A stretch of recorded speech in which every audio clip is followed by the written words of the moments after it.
Stressed was like this glory badge for me. I am this high achiever. Look at how stressed I am. I really used to be one of those people who would be the first in the office, the last one to leave. My naturopath said, your adrenal health is really struggling. It's like a dry patch of grass waiting to catch on fire. I know that there is a better way.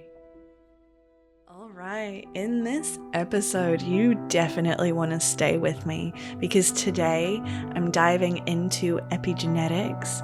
We're diving into that hidden cost of stress that no one actually tells you about, and we start to draw the bridge between how the experiences of your great-great-great-great-great-great-grandmother may be shaping how you may experience stress today.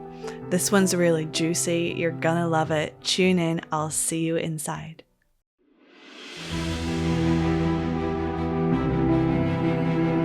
Welcome to Resonance, a podcast for ambitious, heart-led humans craving more balance, depth, and aliveness in their lives. I'm your host, Vic, health coach, yoga teacher, facilitator, and fellow high achiever, learning to live in tune with my nervous system, not against it. And this space is here to remind you that you can have it all. The career, the success, the fulfillment, all aligned with your truth. Through honest conversations, expert insights, and practical tools, we'll explore how to work with your body, mind, emotions, and spirit, not against them. And the best part, you don't have to stay stuck in survival mode to get there. Because true well-being is not about being perfect. It's about being in resonance. Let's dive in. I would love to start today's episode with just a little moment to take a breath. So wherever you are, if you're walking, driving, folding the laundry, doing the dishes, whatever you are, just keep doing what you're doing, but can you just bring awareness to your breath? Feeling it moving in and out the nostrils. Maybe there's a little sigh. Maybe it even feels nice to give the neck a little stretch side to side. Just noticing what's present for you right here, right now, as we drop into resonance and today's topic. Welcome to today's episode, and we are going to explore that hidden cost of stress that no one's really talking about. And then we'll also lightly touch on what you can do about it so that you can move forward in your life towards thriving, towards living in resonance. So as I was reflecting on what I wanted to share today, life was just kind of screaming out in my face that I'm in it right now. Like, I'm going to be totally transparent with you. I am in this transition point where my stress bucket has been overflowing, and I've been getting signs both from kind of my physical body, my mental state, those around me, and kind of things in life, just lifing about, that are some of those indicators that things just need to take a moment, take a breather, hold on, just come back to yourself. And so that's why we will dive into this a little bit more today. Now, I want to start off with really what no one's talking about when it comes to stress. When you think about it, it's like I used to firmly believe that stress was just part of life. And being stressed was like this glory badge for me of, I am this high achiever. Look at how stressed I am. Look at how hard I'm working. Look at how many hours I'm doing. I really used to be one of those people who would be the first in the office, at 7 a.m., the last one to leave at 7 p.m. And, I wouldn't take a lunch break, or I would eat at my desk. And I almost wore that as like this prideful glory badge of, hey, look at how much I'm burning myself out and how stressed I am. Look at how much I care. Doesn't sound sustainable, does it? And it wasn't until a little bit later on in life that I started to realize what was driving a lot of this behavior. You see, you may or may not have heard of epigenetics, which is the study of our DNA and how we have so much information in the cells of our body. And yes, there are certain things that determine how we show up in life, like the color of our hair, the color of our eyes, the color of our skin, how tall or short we are, our complexion, the features on our face. A lot of that is determined in our DNA and in our genealogy. And there are also specific genes that are there and they are dormant. So meaning they're basically sleeping and they get activated depending on whether your environment, your lifestyle, your behavior, your stress levels, whatever it is, make them wake up and come to life. And that's been something that was like quite an aha moment for me, because I realized that, so many of us tend to blame our family or our heritage or genetics. Like, oh, well, I'm just genetically predisposed to gaining more weight, or like I have a genetic slow metabolism, or whatever it is that we may say. Yes, and you still have a choice, right? You can choose to prioritize your sleep and get the rest you need, or you can choose to stay up late at night watching Netflix and pressing next on that episode, or doom scrolling on social media, wherever kind of your vices are, right? Yeah, so that's kind of just, without nerding out too much, a brief intro into epigenetics. And how is that tying into that hidden cost of stress that no one's talking about? Well, imagine our ancestors, right? If you just go back down the line from your birth parents and your grandparents, and maybe you've heard some stories about your great-great-grandparents, or even just based on, your ethnicity, your heritage, your nationality, you have some kind of sense of what these incredible people, your ancestors, have lived through, and how that may be shaping part of your genetic composition, part of who you are here today. So, and the really interesting piece that I didn't realize until just recently is that from a DNA perspective, firstly, our genes, we can be traced back as far as 7 generations back into the past. And we can also, through our choices, through our behavior, through our lifestyle, influence up to 7 generations out into the future. So whatever you're doing right here, right now, you are effectively dealing with 14 generations worth of life. And I just want to acknowledge, the amount of stress and trauma and overwhelm and burnout and, horrific and beautiful things that your ancestors and your descendants will likely experience. And even if you don't have biological children, there is such a thing as our collective experience. So even if, you choose not to have children, or for some reason you cannot, you are still influencing future generations, believe it or not. And so tying it back to these 14 generations of experiences, just imagine, especially as you trace back down into your family line, right? Like, I'm reflecting right now on my family, and you've got kind of that Soviet Union going on. You've got concentration camps in World War II and in World War I, and whatever else was before that I may feel quite distant to And yet I simultaneously understand that my family grew up in kind of that Soviet Russian region.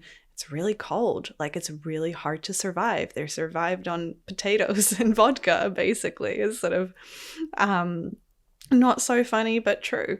And just how many heartbreaks, how many abuses, how many disappointments, and at the same time, how much joy, how much incredible appreciation of life and reverence for their family to continue that bloodline down there is in my DNA. So, we often tend to feel that we're quite separate and we're all in this on our own, and I'm just doing it by myself, and I'm working hard and work hard, play hard. Let's go get the next thing, achieve the next goal. And we don't stop to realize that there's actually so much more underneath the surface that is also fueling and influencing that behavior. So we've established epigenetics. We've spoken about our genealogy going 7 generations back, 7 generations forward. And now this is where things get even wilder. When you were in your mother's uterus, right? Think about that. You were one of her eggs. So you came from one of your mom's eggs that got fertilized by your father's sperm. Here we are. Lucky you. You were one of the fastest. You were the fastest swimmer, unless you're a twin, then one of the fastest. Now, if you think about all these eggs that were in your mom's reproductive system, trace back to her childhood and her being a little embryo, a little soon-to-be human growing in your grandmother's womb. The egg that you came from was formed in your grandmother's body. So as females, some of you may or may not be aware of this, but we are born with a specific amount of eggs, and we don't grow more eggs. We don't produce more eggs once we are born. It's just the set amount. And then once we hit puberty, we kind of start losing them if we are cycling 1 month at a time. And so all of these eggs were produced while we are in embryo of our mothers. And that is basically meaning that you already existed back when your grandmother was pregnant with your mother. And any lived experiences, any stressors, any overwhelm, any overwork, anything that's been making your grandmother feel burned out, likely in some way, shape, or form, as information, as DNA, is visible in your body, mind, emotions, spirit, or all of the above. And I just find that so miraculous because even in my personal story, like my mom always says that I am so similar to my grandmother. And I didn't really learn or appreciate that much until she passed away 2 years ago, almost to the day. And yet now that I have learned this, I'm like, wow, that makes so much sense. Like, I came from her. I was already there. And the reason I am sharing all of this is that some of your stressors, or the ways that stress manifests in your life and then what it causes, may not necessarily even be a direct result of your choices or your personal lived experience. It could be coming from your ancestry. It could be coming from those around you, from your environment. There are so many factors. Now that we've set this up, I wanted to share a little story with you. So about a year and a half ago, while I was kind of in the midst of this healing journey, trying to figure out what was going on with my skin, like, even though I managed to heal myself and through holistic and alternative practices kind of bring myself back into resonance, back into alignment, I really wanted answers. And so I dove quite deeply into a whole lot of different tests and modalities. And I was also coming off of hormonal contraception at the time because I didn't realize that was actually contributing to some of the symptoms and issues that I was experiencing in my body. And I'll make a side note to myself to definitely dedicate an episode to that because I could go off on a complete tangent, but we're going to stay on topic here, Viktoria. Stay on course. Destination, cost of stress. Okay. So I ended up with my naturopath doing a Dutch test, which is a really comprehensive hormone test. For those of you who have never done it before or you're quite interested in it, it's effectively a series of 5 urine tests that you do throughout the course of the day. And there are specific things you can and cannot eat just for that day and a specific amount of water to drink so that the results can be really accurate. So probably from the sound of this, you can already hear how comprehensive it is. And it gives you a really interesting deep dive into your hormones. And listen, the medical world is like still exploring and learning so much about hormones and how these things work and what they're impacted by. And we don't realize how much at the end of the day of the symptoms and the illnesses that we are encountering in our day-to-day lives come back to hormones. And what is cortisol and cortisone? They are stress hormones, right? It's just like such a mind-blowing realization that a lot of our body mechanisms, basically everything that we do, is regulated by hormones. And yet we live in a world that is just like surrounded by hormone disruptors, right? Like we're talking pollution and plastics and pesticides. And I could, again, get off on a complete tangent here, right? But I just wanted to bring it back to the fact that you are not the only reason why you may be feeling stressed. Like there is so much around you that may also be playing a role. And so I did the Dutch test. It was an interesting experience because if you know me, you'll know that I drink like 3 to 4 liters of water a day, and I only had to limit myself to a liter. So that was a bit of a difficult day for me. Anyways, I ended up receiving the results and discussing them with my naturopath. And to be honest, what she shared with me on one side kind of felt like a big eye opener. And on the other side, I think there was a part of me that was like, oh yeah, I definitely knew that.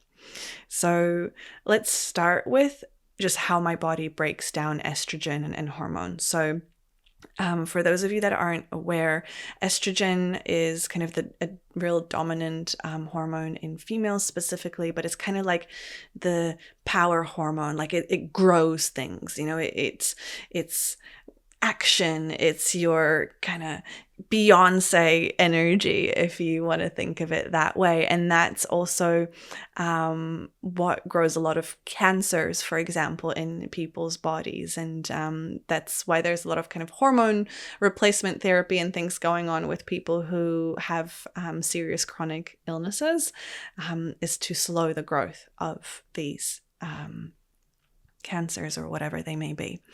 And so the way that my body likes to break down estrogen, I quote from my naturopath, she said, it's like a dry patch of grass waiting to catch on fire. So she had this pretty little graph of what kind of your normal ideal hormone breakdown should look like. And then next to it, there was this little graph of my hormones and what that looks like. And you can kind of literally see in there, it's the complete opposite of what it should look like. And she's like, yeah, the way that your body breaks down estrogen puts you, what we see this come up with a lot of females who then develop breast cancer, polycystic ovarian syndrome, and just kind of listing all these potential side effects and illnesses and knock-on effects. And I was like, oh wow, like I had no idea. And yet there was a part of me, I was like, oh, interesting. Pause, kind of, I'll put a little pin in this, and then I'll share a few other things. We then touched on the HPA axis, which is effectively the connection point between your brain, your pituitary gland, your adrenal glands, and you call it your stress health, right? Like your stress hormones. And interestingly, again, she was saying like, yeah, I see you're producing a lot of stress hormones, but your body's not breaking them down. Like your adrenal health is really struggling. And I was not surprised to hear that at all at the time, because as I shared in the previous episodes, I've been burning myself out. Even though I was doing what I loved and what I do continue to love, I was pushing myself a little bit too far. And that was showing up in my health, even though it wasn't manifesting as an actual visible or sensational symptom. It was definitely coming through in how my cells were communicating to one another and responding to one another. And kind of, lots of other results, a lot of discussion at play there. What we then came back to was, thank God that you have the lifestyle that you do. Like at that point, I wasn't drinking. I'm very active. I was eating pretty well, like a lot of plants in my diet. I drink a lot of water. I don't drink coffee. I sort of moderate my sugar intake. It ebbs and flows with my emotional state, if I'm honest, but it's much better than your average, say, like standard American diet, right? And literally, like my naturopath said, thank goodness you are looking after your body the way you are, because there's all these genetic predispositions, epigenetics, right? The way that my body breaks down hormones. She said, this is genetic, like this just runs in the family. The way that I process specific hormones one way, then say a different person would another. So there are like there's this dry patch of grass, right, in my body waiting to catch on fire. And with lifestyle choices, with the way that I choose to live my life, the conscious decisions that I make, it's like I'm actually watering that grass. I am turning that dry patch of grass into like this beautiful flourishing green grass, so that it doesn't catch on fire, so that there isn't a bushfire. And look, I cannot foresee the future. I cannot guarantee you that I won't manifest any of these symptoms in the future. But what I can tell you right now is that the choices that I am making is what is keeping those specific genes and those predispositions dormant. And this works as well if you flip the coin the other way around, right? So say I've got all this stress from my ancestors in my body, and then I am continuing to perpetuate that stress with my lifestyle and my overwork and burnout, and clearly like the adrenal glands struggling. If I were to keep living like that and continue running down that stress highway, right, to Burnoutville, then it's highly likely that I would awaken or stimulate some genes in my body that would effectively then turn into some serious chronic illness. And I'm pretty sure that that's what happened when I had my massive skin flare up, back in 2023, when I was oozing pus out of my neck and it felt like I was literally burning alive. Like, I am pretty sure that my stress bucket was so full, it was overflowing, and that resulted in the body just screaming for help. So, bringing it back to that hidden cost of stress that no one tells you about.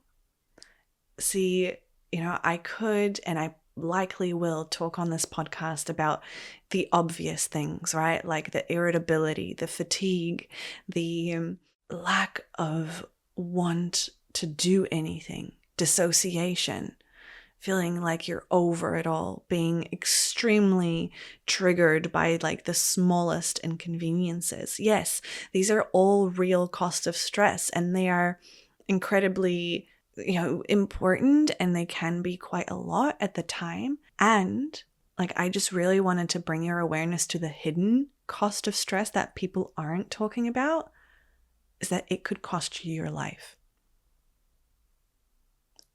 And I'm not saying it just in the sense of your quality of life, right? And the way you feel and live and wanting to thrive. I'm talking about the fact that we don't know what we may or may not be genetically predisposed to. Like, yes, there are tests for some of the common things and the big things, and that's if you're like on top of your health and getting your annual health checks done proactively and all that sort of stuff, right? Which, let's be real, like, when's the last time any of us did that? I mean, I did mine last week, but that's just because I'm trying to walk the talk, right? It's part of my job as a health coach to do this stuff proactively. And like, you don't know. You don't know what may be fostering in your internal system that every time that instead of spending time with the kids or the dog or the family member, you open the laptop at night, you are pouring more water into that stress bucket.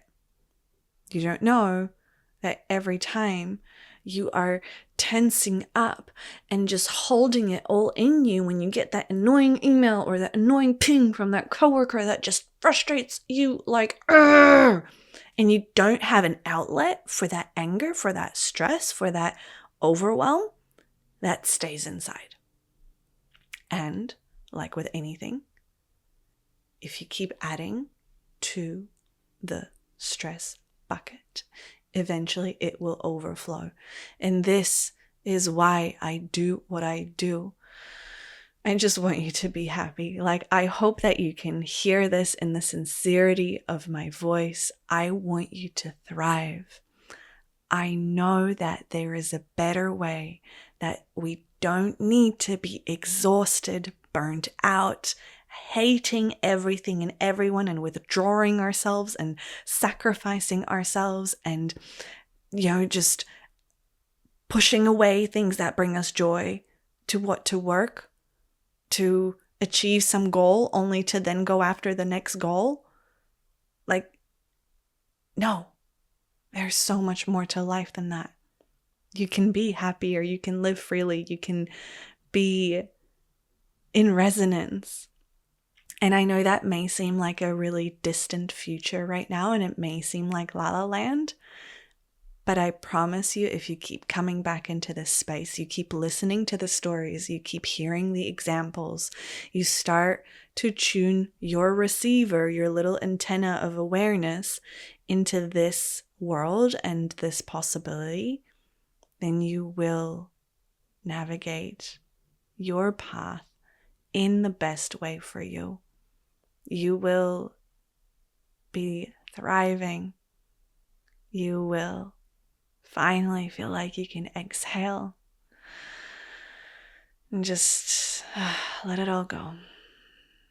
And I'm not saying that you're just going to drop everything and move to Bali and like be on a retreat 24/7, even though that's lovely. Sometimes we need it. It's my dream to facilitate retreats, don't get me wrong.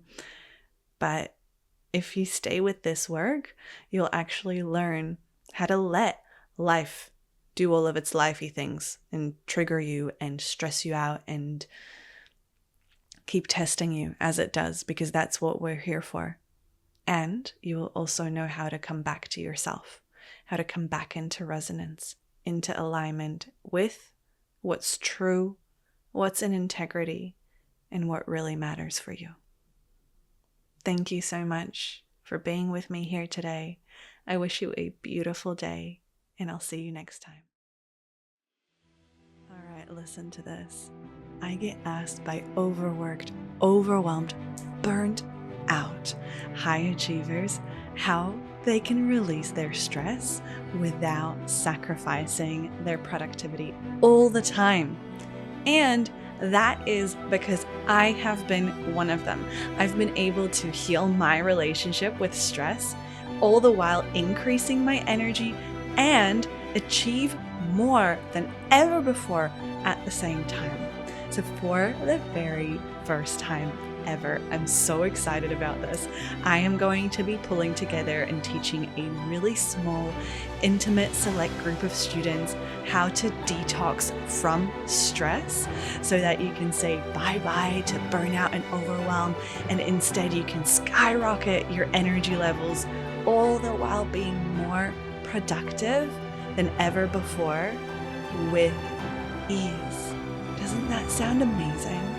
So if that's something that you're interested in, if you are done struggling with stress and overworking and you'd like to be a part of this special training, send me a message. Let's have a chat. I'd love to see you there.